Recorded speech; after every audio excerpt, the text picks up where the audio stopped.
पिछले 2 दिनों में $2 ट्रिलियन की इक्विटी वाइप आउट हो चुकी है स्टॉक मार्केट। जब से ट्रम्प ने ये ग्लोबल टैरिफ्स लगाए हैं तमाम कंट्रीज़ के ऊपर, उसके बाद से एक जलजला सा आ गया है इक्विटी मार्केट्स के अंदर, फाइनेंशियल मार्केट्स के अंदर, कि हर चीज़ जो है वो कोलैप्स हो रही है। यानी कि आप नैस्डैक 100 इंडेक्स को देखें तो ऑफिशियली बेयर मार्केट में जा चुकी है। Russell 2000 index officially bear market में जा चुका है।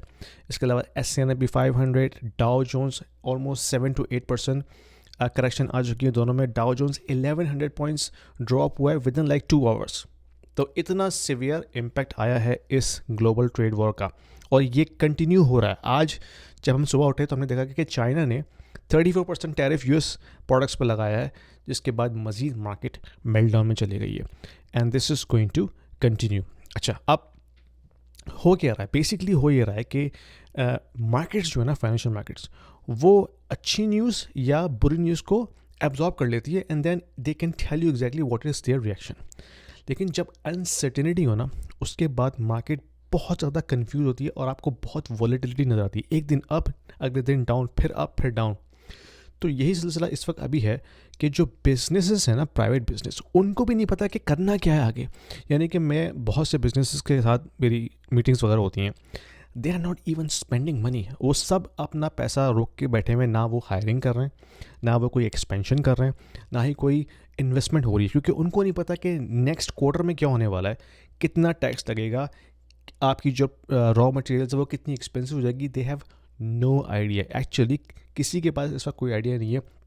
हर कोई जो अपना फोरकास्ट पेश कर रहा है, लेकिन we have not seen that aggressive taxation I think since 1967। एक चार्ट में देखा था जिसमें उन्होंने दिखाया था कि 1967 के बाद से यूएस ने अब तक इतना हाई टैरिफ कभी नहीं लगाया, 67 से। तो that's how severe it is. अच्छा, उसके बाद से मार्केट मेल्टडाउन में जा चुकी हैं।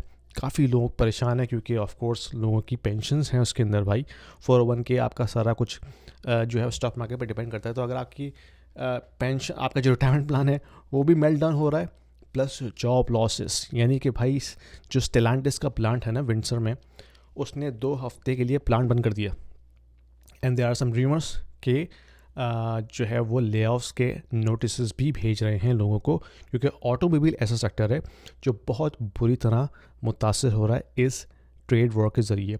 आज जो सुबह रिपोर्ट्स आई हैं जॉब्स की, कनाडा ने 33,000 जॉब्स लूज़ किए हैं in the month of March, जो कि सबसे वर्स्ट नंबर है सिंस 2022। और उनमें से जो 7,000 जॉब्स हैं, 7,000, वो सिर्फ ऑटो सेक्टर में हैं। That's how critical it is. और कनाडा में काफ़ी लोग ऑटोमोबाइल सेक्टर में जॉब करते हैं, तो वो अब बहुत इम्पैक्ट होंगे उससे। तो उससे अनएम्प्लॉयमेंट नंबर जो है वो मज़ीद बढ़ेगा। अभी आज की जो खबर आई है उसके मुताबिक 6.7 है। RBC ने प्रेडिक्ट किया था इट कैन गो अबव 7। तो प्रॉब्लम काफ़ी सिवियर है, और उसकी वजह से जो इकॉनमी पे इम्पैक्ट आएगा that is going to be very negative. और रेट्स की तो आप बात ना करें, क्योंकि रेट्स तो कट होने, लेकिन उसके बाद आप करेंगे क्या अगर आपके पास जॉब ही ना हो? तो मतलब सिचुएशन इतनी ख़राब होती हुई नज़र आ रही है कि ना सिर्फ कनाडा रिसेशन में जा सकता है, बल्कि पूरी ग्लोबल इकॉनमी जो है वो रिसेशन में जा सकती है, क्योंकि सप्लाई चेन्स जो है ना वो बड़ी कॉम्प्लेक्स चीज़ है। आप एक चीज़ को डिस्टर्ब करते हैं, उसका इम्पैक्ट आपको 10 जगह नज़र आता है डाउन द लाइन। यही हमने देखा कोविड के दौरान कि जब उन्होंने ग्लोबल इकॉनमी शटडाउन की, तो आपको उसका इम्पैक्ट 2 साल तक नज़र आया अक्रॉस द वर्ल्ड। यही सिचुएशन अभी हमें नज़र आएगी with regards to supply chain. तो it's very complex, very difficult to navigate. लेकिन फ्रॉम इन्वेस्टमेंट स्टैंड पॉइंट, जहाँ पे क्राइसिस होता है वहाँ पे आपको अपॉर्चुनिटी भी मिलती है। जो बड़ी बड़ी स्ट्रॉन्ग कंपनीज हैं, ठीक है, उनका स्टॉक काफ़ी गिर चुका है, लेकिन वो आपको एक अपॉर्चुनिटी प्रोवाइड कर रहा है कि आप दोबारा जाके उन स्टॉक्स को डिस्काउंट पर ख़रीद सकते हैं। अगर आपके पास लिक्विड कैश है, you can bargain those stocks. मतलब नेटफ्लिक्स है, मेटा है, फेसबुक है, माइक्रोसॉफ्ट है, ठीक है, एनवीडिया है। मतलब ये वो कंपनीज हैं जो कि money generating, revenue generating companies हैं। ठीक है, अभी इनकी पिटाई हुई है, that doesn't mean they will collapse, they will come back. और अभी जब वो इतना पिट चुके हैं, that is giving you a discount option to buy the stocks. लेकिन हर चीज़ आप सोच समझ के कीजिए, लॉन्ग टर्म खेलिए, शॉर्ट टर्म में फ्लिप करने का मत सोचें भाई, क्योंकि वॉलेटिलिटी इतनी रहेगी, यू नेवर नो कि कल क्या होने वाला है, कल ट्रम्प साहब उठ के क्या बयान दे दें, यू हैव नो आइडिया।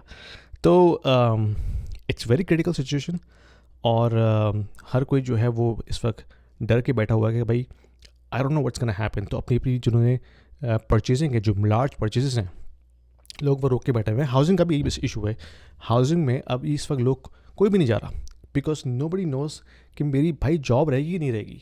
तो उसकी वजह से ऑफकोर्स उसका इम्पैक्ट हाउसिंग मार्केट पर भी नज़र आ रहा है। ठीक है, कैनेडियन हाउसिंग मार्केट में इतनी लोएस्ट अमाउंट ऑफ सेल्स हुई हैं अभी मंथ ऑफ मार्च के अंदर। We haven't seen that for a long time. Anyway, पसंद है वीडियो शेयर कीजिए, कोई क्वेश्चन ज़रूर पूछेगा, and I will see you in my next video. Thank you. Are you feeling lost in the complexity of global economy and trying to understand how this is going to impact your investment portfolio? You are not alone, my friend. I have been through and I have learned the hard way, and I'm trying to converge all of my experience and learnings into a course that I just designed specifically for you. In this course, Mastering Macroeconomic Fundamentals for Investment Strategies, I'll show you how to decode the economic trends, navigate market cycles, and build smarter, adaptable investment strategies. You're going to learn, analyze key indicators like GDP, inflation, and yield curves, identify opportunities in commodities and crypto alike, and adjust your portfolio to thrive in any cycle. With real-world examples and actionable insight, this course will empower you to invest with confidence, no matter what the market is. Don't just react to the news, understand them. Enroll now and take control of your financial future today.